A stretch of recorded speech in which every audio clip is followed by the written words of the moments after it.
So yan guys, good morning. No, dito tayo sa likod ng aking bakuran at napansin ko dito yung aking tanim na sili. Sobrang daming bunga at nahihinog na sila.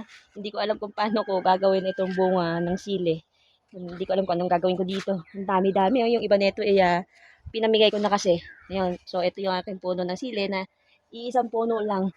Ito yung lagi ko sa vlog pinapakita. Ito yung puno ng sili na para siya din na bell pepper na parang pangsigang.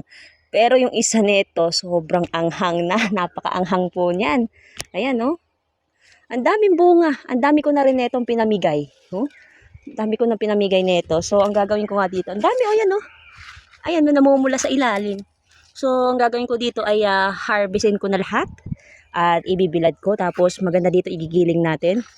At para gawin nating chili powder. O kaya naman, yung chili garlic. Ipe-preserve natin, lulutuin natin, i-stock natin sa bahay para kahit paano pag naghanap ng sausawan meron tayong ibibigay. Oh, ang sarap nitong nito, mabango siya tapos maanghang nga talaga lalo na kapag nadurog yan, naputol yan. Naku, sobra yan, sobrang anghang yan. Sobrang anghang nito, guys.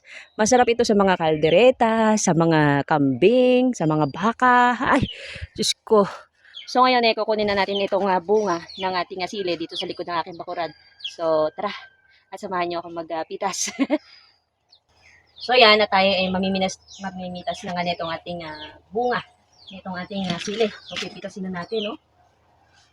Ang dami, sayang at nalalaglag lang dito. So sa lupa at sayang lang naman.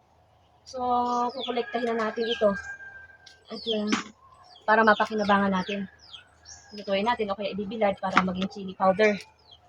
So, maanghang kasi ito napakasarap na sili ito. Talagang uusok ang taenga mo. Ayan guys. So, harvestin ko na lahat kasi wala din namang humihingi. So, ang dami ko na kasi netong pinamigay. Sabi ko sa kanila maraming bunga ng sili dito sa bahay. Yung isang puno nga, isang puno lang. Meron naman ako doon sa kabilang sili, yung pangsigang.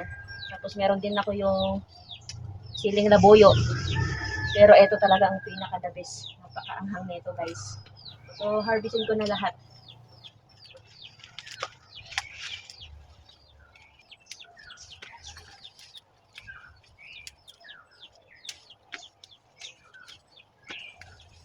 Sabi ko nga kung merong hihingi, ay pwede dito pumunta sa bahay. Dahil sobrang dami nga talaga nitong bunga nitong sili. Sayang lang at harvestin natin. Baka kasi mamatay itong puno kapag hindi natin na-harvestan ng bunga. Sayang naman.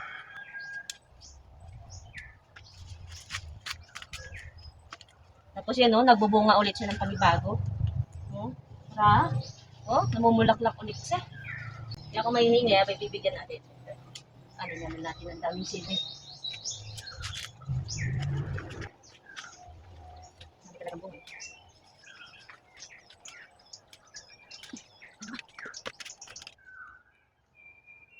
So, ito na lahat yung ating sili na nakuha. So, ayan. Wala na. Tapos, ang dami pa niyang mga bunga na green. Green. Dami pang bungang green. So, yan ang ititira natin. Then, ito yung mga sanga. Yan, tinitrim ko na yan kasi namamatay yung puno Yung mga magulang na sanga, natanggal ko na. Para mag-usbong siya ng panibago para continue yung kanyang pagbunga. Ayan, ayos. So, yan lang mga kabansa. At ito ibibilad natin. Tapos, gagawin natin yung powder. Yan lang guys. Thank you for watching.